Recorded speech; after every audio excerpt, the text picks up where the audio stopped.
Unity of Houston is an inclusive church where we seek to understand and live the teachings of Jesus and other spiritual masters.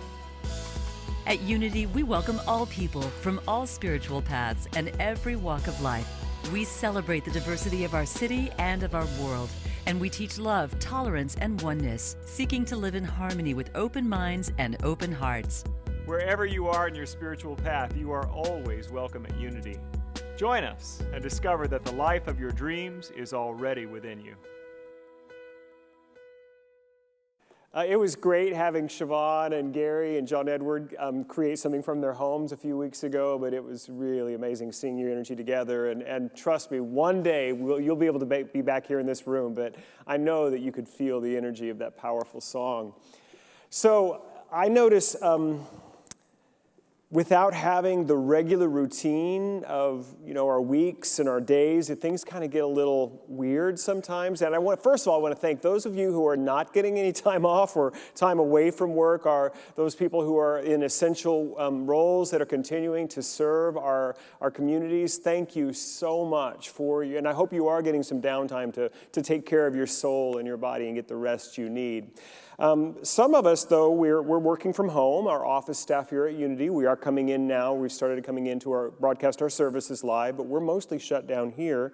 And even though we're doing work with our pajamas on, and we're doing work at different times of the day and night, and things can get a little odd. So, we're still, like I said, working a lot, but there's nothing to do or no place to go outside of work. You can't go to a movie or meet. Now we're beginning to open up some restaurants and things, but it just gets a little confusing when the days are. And one of the things that I've been doing is I've been baking. I've shared that last week that I have a sourdough culture that I call Gertie, and she's doing really well. I baked some bread with her yesterday, and I put it up on Facebook, as we are wont to do. And people are commenting on the bread that I made, and I got this comment from one of our choir members, from Mark Walshak, and I asked his permission if I could share it. I thought it was pretty funny. He said, "Perhaps I need sourdough therapy. This morning, I was a little irritated that the Sunday paper wasn't outside, but I moved on, and then as 11 o'clock approached, I looked on the Unity page for today's service and couldn't find it. Where's Michael Gott? What's going on? Did they lose the feed already? I haven't quite moved on. Irritation mounts, and then I look at my phone. Guess what day it isn't?" Thank you, Mark, for letting me share that. Well, it is Sunday now. It is Sunday, and thank you all for joining us. And I'm so grateful for your joining this celebration. This is such a long tradition. For 100 years we've been gathering, I assume, in the early days, even though it was still in Bertha's home. Maybe Sunday mornings they gathered, but very early on, I know Sunday worship, Sunday times of learning and study, that's been a big part of our tradition. And so that weekly touchstone, we can say, I know where I'm going to be Sunday at 11 o'clock Central Time. That's a good thing. We're starting our new Sunday series. It's the month of May, and in March, you remember, we did the Revolution of Spirit, about change and growth. And April, we did the Revelation of Spirit, that we are the place where God gets to be revealed on earth. And in May, we're doing the Realization of Spirit, how we live our truth, how we take these principles that we learn about in classes and how we study and how we can actually move them into our consciousness so that our lives are changed to reflect the truth we now know. And so, as we were talking about the way we move forward, I decided I wanted to reach out to a very dear friend of our community here, Reverend Howard Caesar, and I had an interview with him on Zoom earlier this week, and we're going to put the whole thing up on our website and on Facebook and on our YouTube channel this afternoon, but I wanted to share just a portion of it. And before we go to the video, I want to tell you that the Zoom is getting a little overloaded, I think. We recorded this using their servers, and the video quality is not terribly great, but the audio is great, so you'll be able to hear everything. The problem is not going to be with your connection, most likely. It's with what was going on with Zoom on Wednesday morning. And Howard also wanted me to tell you, since I'm not showing the whole video right here, that he and Diane are so grateful for your love and appreciation, and he said, just showers and showers of love and blessing upon all of you, and thank you for all of your support for them. And so let's hear a little of my interview with Howard Caesar.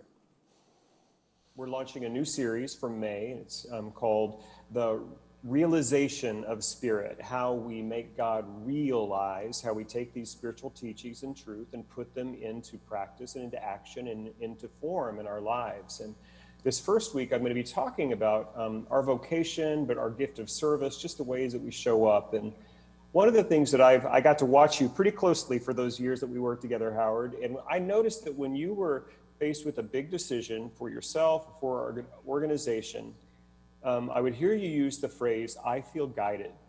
And then that, I always watched you, that there was something that you were plugging into that was more than just the information you were getting from your senses.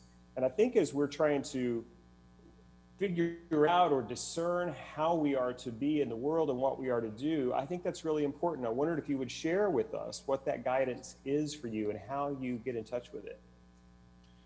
Happy to, Michael. It's a big part of my life. And, I really believe that we have an internal guidance system that we can access. I grew up in a traditional church, and I went through confirmation, and we would get a confirmation Bible verse, and we didn't know what it was. We didn't get to select it. It just got given to us in an envelope. And mine was, "Ask and it shall be given to you, seek and you shall find, and knock and the door shall be opened unto you." And that he went deep with me from the time I was an 8th grader and got that verse. And it stayed with me all my life, that I have continued to ask and to seek and to knock at that door. And I think the more you knock at the door and the more you open it, it begins to stay open. Mm-hmm.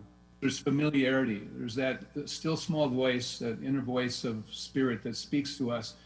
And it's beyond thought. It can be intuition. It can come in spontaneously in a moment, but it doesn't originate with thought. It comes from something higher, beyond oneself.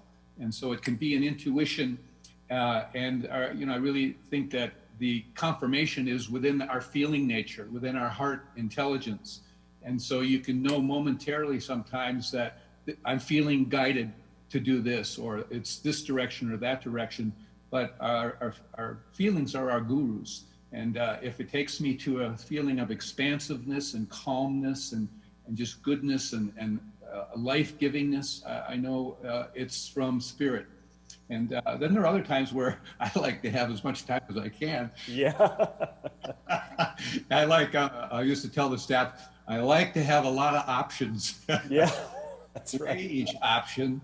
And I just, look at each one and then see which one gives me life, which one takes the heart, which is expansive, which is contracting, a little bit fearful. And so I weigh that. Sometimes I go to bed and ask that I really know in the morning if it's a big decision. So it's a continuing, ongoing process, but it's just having the conviction that there is always an answer to every question. There's always a solution to every problem, and that the universe is there as your partner, seeking to guide you through whatever is put in front of you. And there is something greater in you than any circumstance you can face. And so I haven't always gotten it right. Sometimes I had to edit a decision or change course a little bit on the way. But that's part of being human and part of life. And but we always want to do what's best for everyone. Yeah.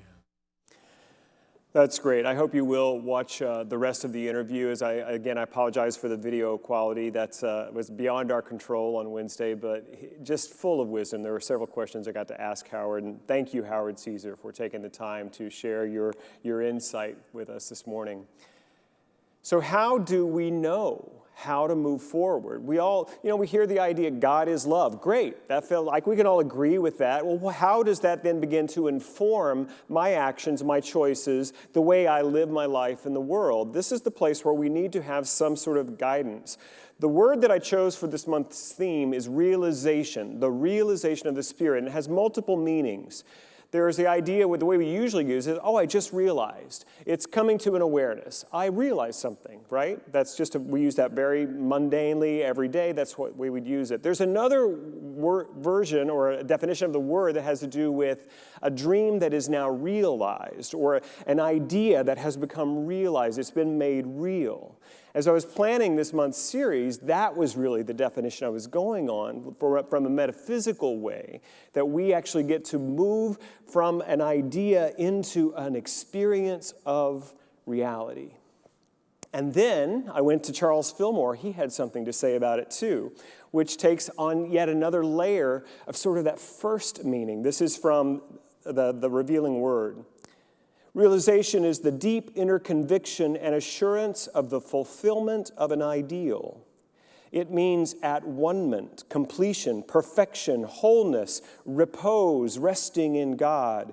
It is the dawning of truth in the consciousness. When realization takes place, one abides in the light of God-mind. It is the inner conviction that prayer has been answered, although there is as yet no outer manifestation. And I thought, well, that's interesting. He distinguishes this realization. It has now happened, but in consciousness, not yet in form.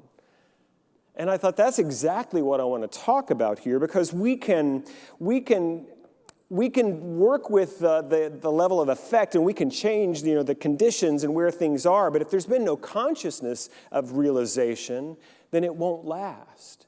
So if we are really to move into a lived experience of the truth of our oneness with God, the truth of the exceptional nature of our own incarnation, the truth of the necessity of our own spirit, we have to know it deeply, internally, before we ever move into manifestation, before we ever move into the form of it.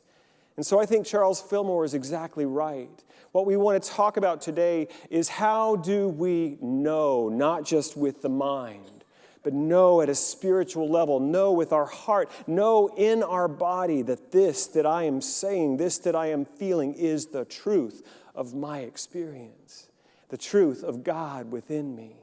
And that changes everything. So each week we're going to be looking at different areas of life. And today I want to focus on the idea of vocation, of contribution, of what we do with our time, how we use our gifts in the world. And for many of us, this is career, this is job, this is profession, this is what we do. It's how we give our gifts that we have developed, that we have honed, and we have placed ourselves in the position where we can use it.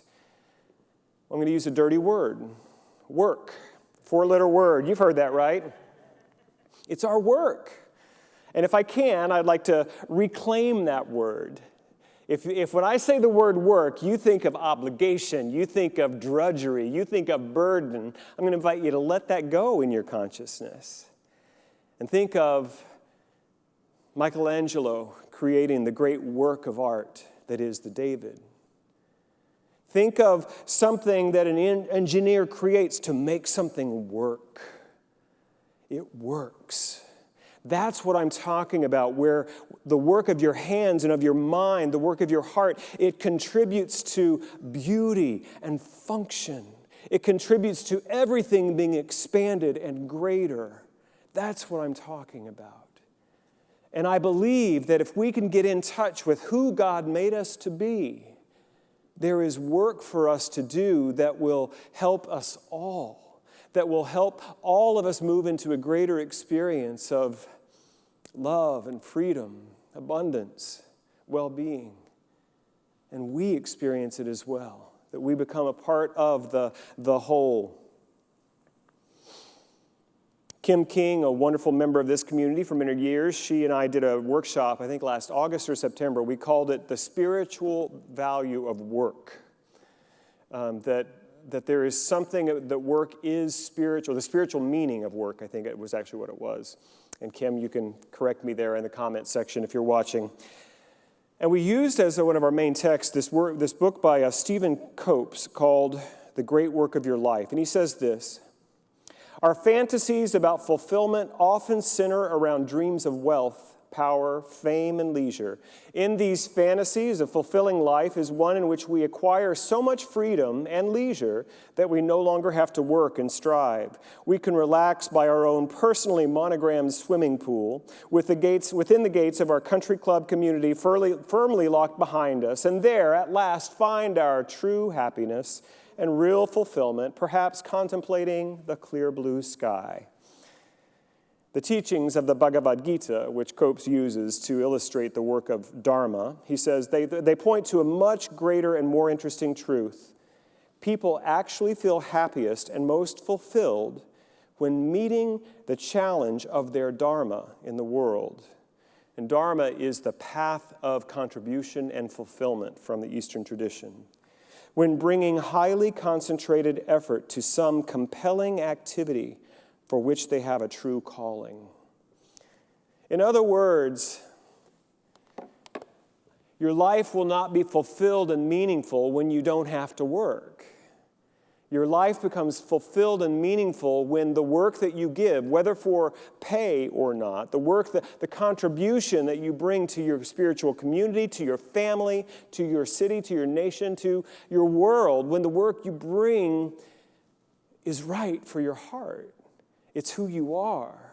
You have something to offer. And when you bring that, and sometimes it is challenging. I will tell you, this phrase, the great work of your life, which is the title of this book, I had an experience. I don't get a lot of these experiences where I get direct communication from the universe, but I did. This was about 9 years ago. I was attending my very first Unity People's Conference in Detroit, Michigan. I had been in our sister organization, the Centers for Spiritual Living, for many years and had been music director for many of those conferences and conventions. But here I was at the first Unity convention, and I knew a lot of people there. I've been singing in a lot of Unity churches for many years and speaking, but I was just there attending, which I hadn't done in a while in a conference, and just observing all the different players and the board, people on the board, and I met Karen Tudor at that convention. I met Patricia Bass at that convention. It was a wonderful time. And one day I'm leaving the general session, going back to my hotel room, walking to the elevator, and I was thinking about community and church. And at this time I was the choir director here and an assistant minister at Unity of Houston. I'd just become a minister a couple of years earlier. I was contemplating the idea, would I ever be called to lead a church, any church? And I felt this message. It wasn't in English words, but that's what I could interpret it that way. And the message I got was, Michael, now is the time to begin the great work of your life. And I knew immediately that work was to be in leadership in a community. I had no idea that it would be Unity of Houston. Well, maybe I had a little idea. I had been here about a year, and I loved this community already. And so at the end of my first year here at Unity of Houston, I asked Howard Caesar to give me an annual performance review. And in that meeting, I said, Howard, I want you to know that I am very happy being here with you. And I just need you to know that you don't have to change a thing about my role here or my compensation, and I'll be here for 2 more years. But if there's not a space for me to grow into something greater, I'm going to need to go and do that someplace else because I feel this call to leadership. And Howard said, well, what would you think about my job? Now, he said, I'm not ready to retire, and he wasn't. And he said, you would be one of the people we would consider as the possible next senior minister of Unity of Houston. And it was more years as we were in relationship, as he was evolving on his journey and his work in the world, as I was growing and evolving. And eventually that became clear that that's the path, that Howard decided that I was to be his successor. And then I was like, what am I signing up for here? You know that 9 days after I became senior minister, Hurricane Harvey happened. You know that, right? Happened, or somewhere in there. It was right at that time when Howard left. And now, 2.5 years later, global pandemic, Howard said, better you than me. No, Howard's been incredibly supportive of me during this time. I didn't know this is what I was signing up for. This is not easy, but it is the great work of my life. I'm being grown and stretched. Talents I didn't even know I had are being groomed and called forward and perfected in me. I was just the guy that was, singing in some piano bar. And now I'm called into leadership of a community, a 100-year-old community. And it's perfect. I'm not perfect.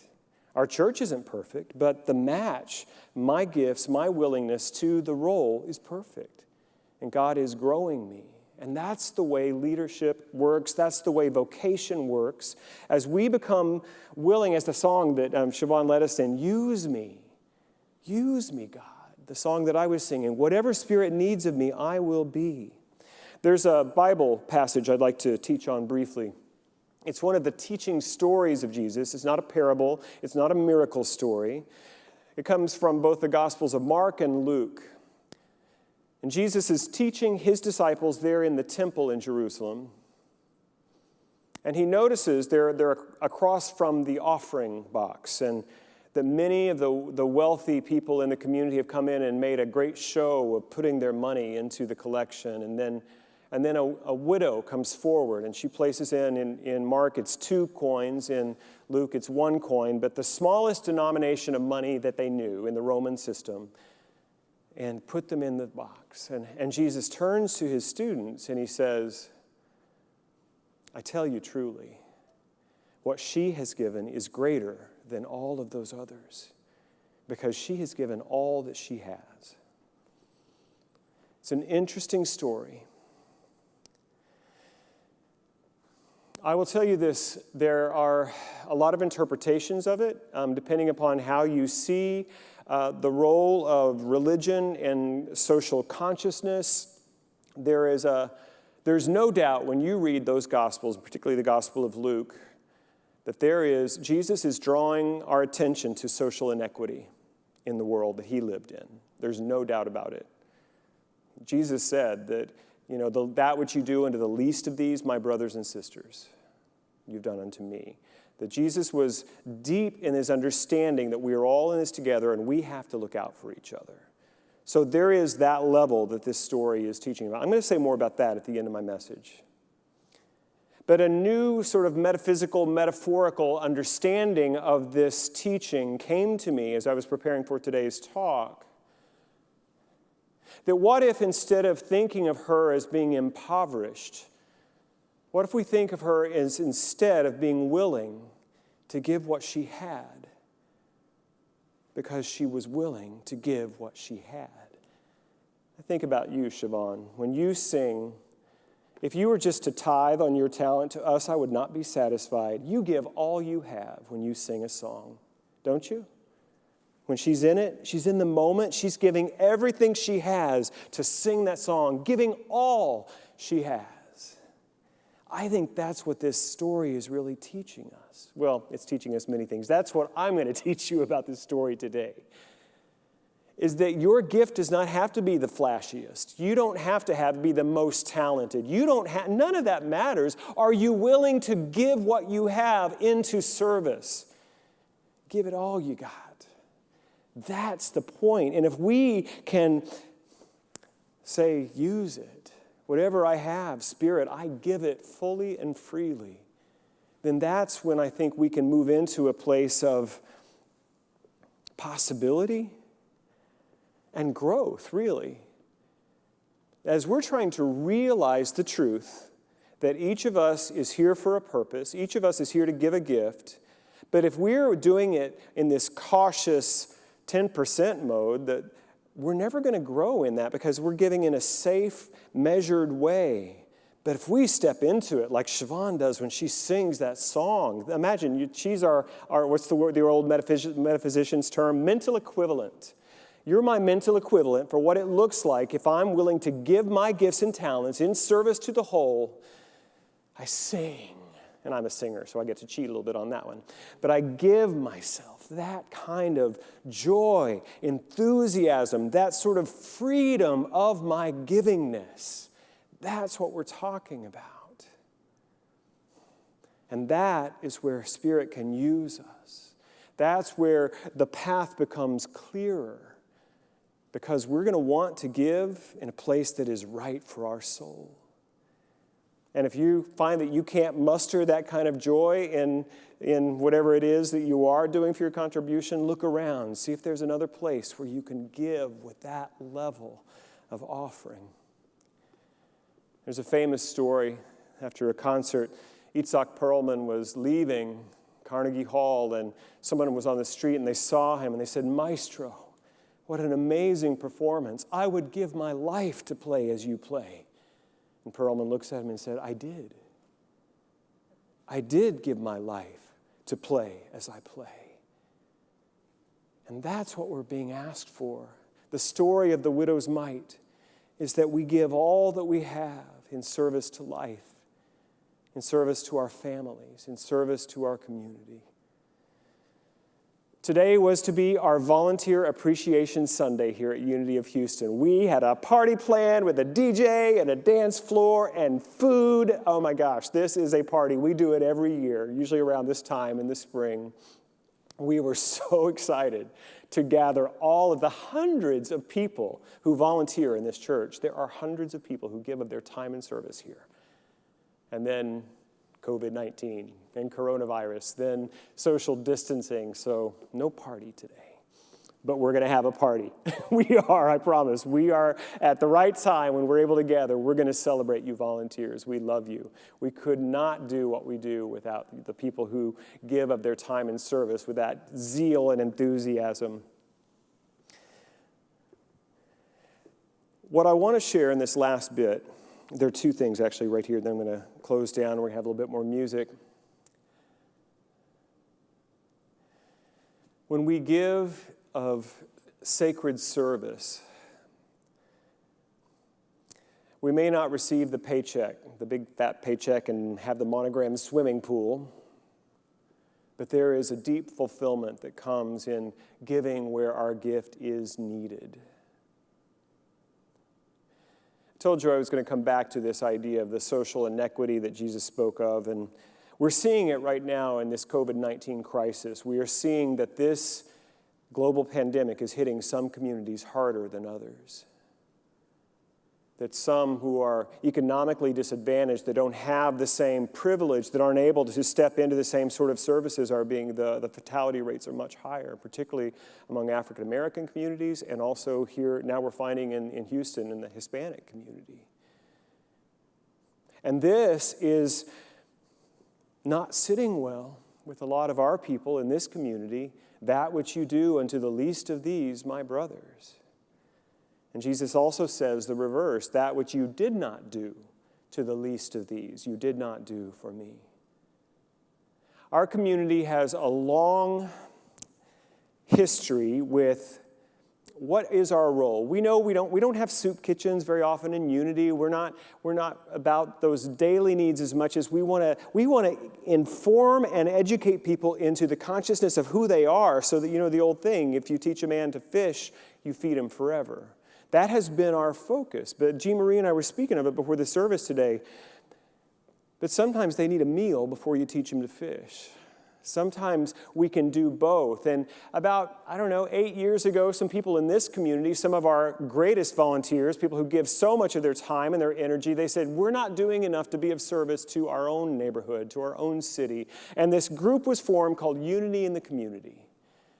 And we asked you, all the people who are part of the church, where would you like to see us do this work? And we focus on homelessness, hunger, and childhood advocacy. About 4 or 5 years ago, one of our own members, Jaime de la Isla, is a former assistant superintendent for HISD. He came into my office. He said, Michael, we're not doing enough for the neighborhood right here. Just south of Richmond, there's a little neighborhood that is underserved in almost every way. It's sort of blocked off by the 59 freeway in Richmond, Hillcroft, and Fountain View, and there are not many services there. And there's this little HISD K-8 school called Pilgrim Academy. And the principal there was Diana, was a mentee of Jaime, and he took me over to meet her. And I immediately directed Jaime to the Unity in the Community leadership team, and this relationship began to form with that beautiful school and that amazing principal, Diana Castillo.